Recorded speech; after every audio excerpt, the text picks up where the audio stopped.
Bienvenue, aujourd'hui on se penche sur un sujet très concret qui nous touche de près, l'installation, la rénovation des baignoires.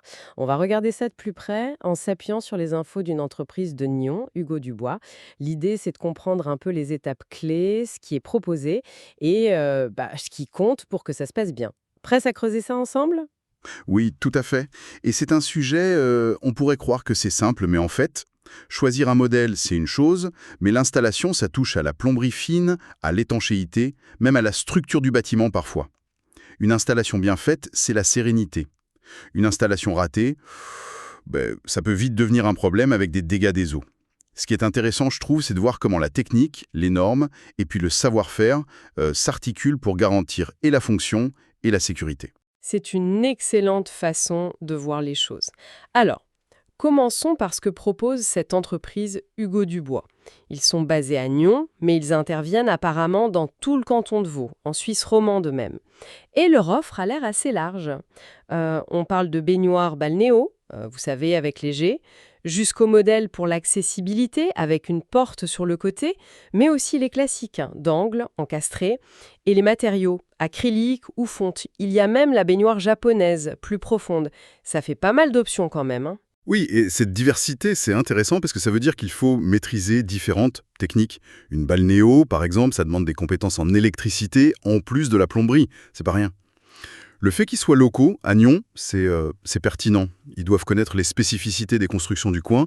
Et le point crucial, vous l'avez mentionné, c'est le respect des normes suisses en plomberie. Faut pas voir ça comme une simple formalité administrative, quoi. C'est en quelque sorte une garantie de qualité. Ça définit les bonnes pratiques pour que tout soit sûr, durable, et que ça évite justement les fameux dégâts des eaux. Respecter ces normes, c'est la base d'un travail fiable. D'accord. Donc, choisir un pro qui suit ces normes, c'est déjà un bon départ pour être tranquille. Mais alors, concrètement, comment ça se passe? Une installation, une rénovation? Les infos qu'on a décrivent un processus assez logique. D'abord, il faut enlever l'ancienne baignoire, ce qui n'est pas toujours une mince affaire, j'imagine. Ah oui, parfois elles sont bien scellées. Ensuite, étape critique, vérifier les arrivées d'eau et surtout l'évacuation. Est-ce que tout est OK, bien placé? Exactement. Puis le montage de la nouvelle, et à la fin, le test final, les joints, l'étanchéité. Là, il faut pas se louper. C'est là que ça peut coincer, oui. Et même avant ça, il y a des petits détails techniques qui sont fondamentaux. Prenez la pente d'écoulement, par exemple. Ça a l'air de rien, mais si l'eau ne s'évacue pas bien vers le siphon, elle stagne. C'est pas agréable, et puis ça favorise les moisissures, ça complique le nettoyage. Mhm. Et encore plus important, le poids.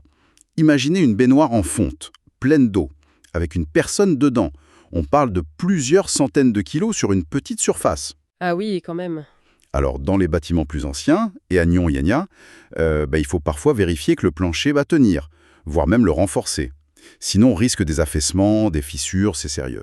Je n'avais pas réalisé que le poids pouvait être un tel enjeu pour la structure. Ça montre bien que c'est pas juste un changement de déco.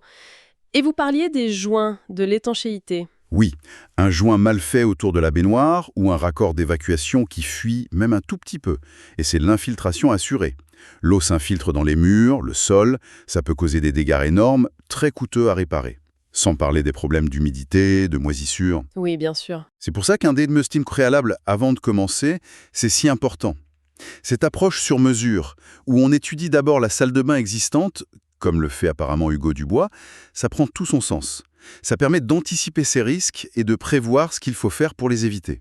Cette idée de diagnostic, d'approche sur mesure, ça nous amène à la question de la confiance, de l'expertise.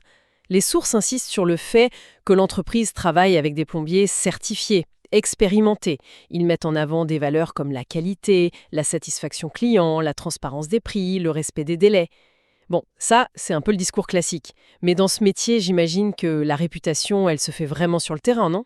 Ah oui, tout à fait. Les retours clients mentionnés parlent de professionnalisme en tout cas. Absolument. Et c'est là qu'on voit le lien direct entre la compétence technique et la confiance. Les certifications, l'expérience, ce sont des indicateurs, bien sûr. Mais ce qui construit vraiment la confiance, c'est souvent la communication, la transparence. Quand un artisan explique pourquoi il recommande ça plutôt qu'autre chose, ou pourquoi il faut renforcer le sol, ou quand il détaille bien son devis, Oui, ça change tout pour le client.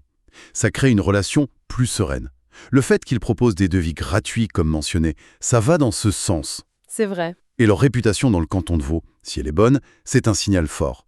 La confiance, ça se gagne avec un travail impeccable, c'est la base, mais aussi avec une communication claire, honnête, tout au long du projet. C'est ce mélange qui fait la différence, je pense. C'est très clair. Changeons un peu d'angle. Une alternative intéressante, la réparation. Tout le monde n'a pas forcément envie de tout changer. Les sources disent que c'est possible parfois en cas de fuite localisée, de soucis avec l'évacuation ou si la baignoire elle-même a un petit dégât. On parle même de réémaillage. Ça consiste en quoi exactement le réémaillage? Alors, le réémaillage, c'est une technique assez intéressante. En gros, on vient appliquer une nouvelle couche de finition. C'est une sorte de résine spéciale sur la surface intérieure d'une baignoire dont l'émail est usé, rayé, un peu abîmé, mais dont la structure, la coque en elle-même, est encore bonne. Ça permet de lui redonner un coup de neuf, un aspect impeccable sans avoir à tout démonter. Ah, d'accord. C'est particulièrement pertinent pour les vieilles baignoires en fonte, qui ont souvent du cachet, mais qui sont marquées par le temps. Ah oui, c'est malin comme technique pour éviter de tout casser. Mais alors, comment on choisit réparation, réémaillage ou on change tout? Ça dépend vraiment du cas. Il faut regarder plusieurs choses. D'abord, l'étendue du problème. Une petite ébréchure, un émail juste terni, ça se réémaille bien. Une grosse fissure dans la structure même de la baignoire, là c'est souvent plus compliqué. Hmm. Ensuite, l'âge, l'état général. Une baignoire très vieille ou de mauvaise qualité, est-ce que ça vaut le coup d'investir dans une réparation? Et puis, bien sûr, le coût.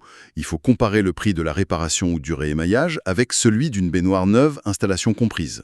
Logique. Un bon professionnel pourra donner un avis objectif là-dessus, peser le pour et le contre. Parfois, réparer, c'est une super solution, économique et durable. D'autres fois, on repousse juste un remplacement qui finira par arriver. Oui, le conseil pro est essentiel, on le voit bien. Autre point pratique très important abordé, l'accessibilité. Pour les personnes à mobilité réduite, les PMR, il s'agit d'adapter la salle de bain pour que ce soit plus facile à utiliser. Pour les personnes en fauteuil, les personnes âgées ou celles qui ont du mal à se déplacer. Et cette entreprise, Hugo Dubois, propose des choses spécifiques. Des baignoires avec une porte sur le côté par exemple, Oui, les baignoires rapportent. pour éviter d'enjamber, ou des modèles avec un siège élévateur dedans. Il parle aussi des équipements autour, barres d'appui, planches de transfert, sol antidérapant. Et ça, c'est un domaine absolument crucial. Adapter la salle de bain. On sait que c'est une des pièces où il y a le plus de chutes à la maison. C'est essentiel pour permettre aux gens de rester chez eux le plus longtemps possible, en sécurité. Tout à fait, Rapidement, au bon endroit, à la bonne hauteur, en fonction du mur derrière. bien sûr. Et une baignoire à porte, l'étanchéité de la porte, c'est critique.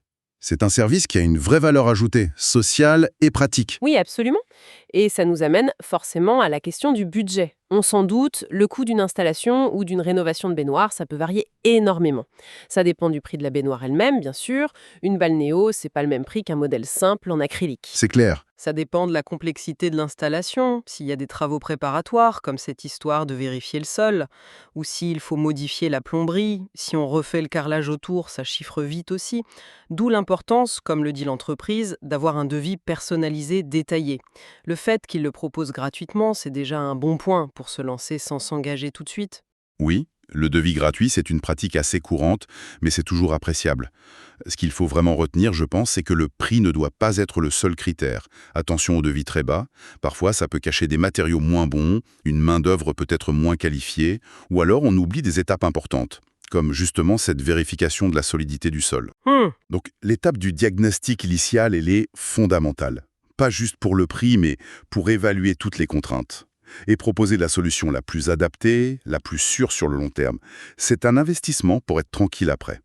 Payer peut-être un peu plus cher pour un travail fait dans les règles par des pros certifiés, assurés, qui respectent les normes, c'est souvent plus économique au final que d'avoir à payer des réparations coûteuses quelques années plus tard. C'est une perspective importante, effectivement.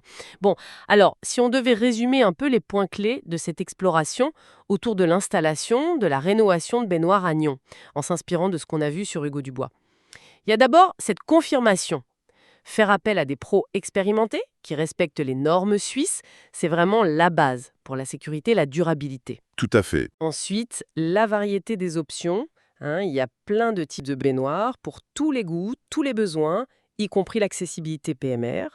On a vu aussi l'importance cruciale des vérifications techniques avant de commencer, la plomberie, la solidité du sol, Essentiel. et puis cette alternative de la réparation ou du réémaillage qui mérite d'être considérée. Tout ça, idéalement, dans un climat de confiance, basé sur l'expertise et la transparence. C'est un peu ça, non?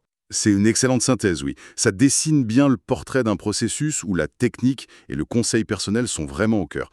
Et peut-être pour ouvrir un peu la réflexion, au-delà du côté très pratique et technique qu'on a abordé grâce à ces informations, on pourrait se demander est-ce que ces projets de rénovation de salle de bain finalement racontent sur nous, rénover cet espace intime, même juste en changeant une baignoire.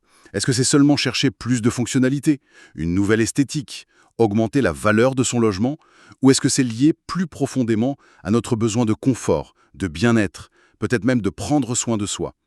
Ça soulève une question intéressante sur la place de ces espaces dans nos vies et sur la valeur, pas juste financière, qu'on accorde à un travail bien fait qui améliore notre quotidien.